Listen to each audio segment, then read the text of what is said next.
Hi, everybody. It's Travis Fritz from Old Nation Brewing Company again, this time to tell you about Rubicon Italian-style Pilsner.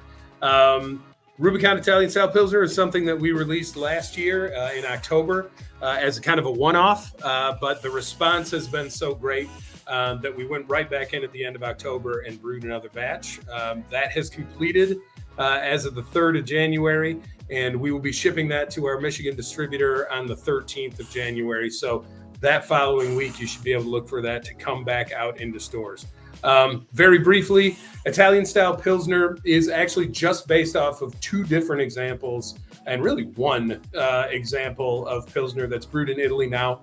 It is dry hopped with what are called noble hops, which are older style kind of German hops that tend to, European hops anyway, continental European hops that tend to focus on kind of earthy and spicy flavors and aromas, as opposed to, what we get from New World hops in Australia, New Zealand, or even some Pacific Northwest hops here in the United States that tend to focus more on fruit or pine.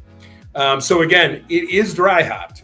But for the most part, the Italian sort of versions of this and versions that have been made here in the U.S., some sort of more accurate versions here in the U.S., while they are dry hopped, it's not sort of the predominant aroma or flavor that you get. It's sort of an addition to a Pilsner beer, as opposed to with a slight sort of earthy, herbal aroma, more than it is kind of a hot bomb over a lager base. And we are doing one of those too in the Boreal that you may have heard of.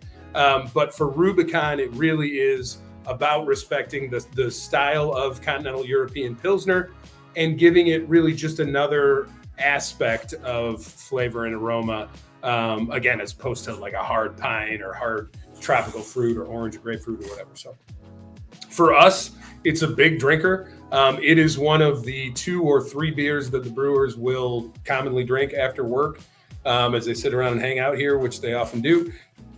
So for our brewers, this is kind of the beer. And every once in a while, we release these beers out to you guys to see how they do. And Rubicon really has been the best one for us. So we hope that you continue to enjoy it. We hope that you continue to visit it and kind of study it as a style. And again, there are examples that are coming from other breweries as well. So encouraging everybody to try these new lager styles out, particularly in 2023, and get sort of comfortable with the feel of kind of newer lagers that have been coming out over the last couple of years. And we're happy to be a part of that as well.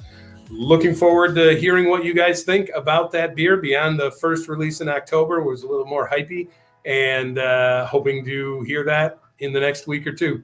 Thanks again.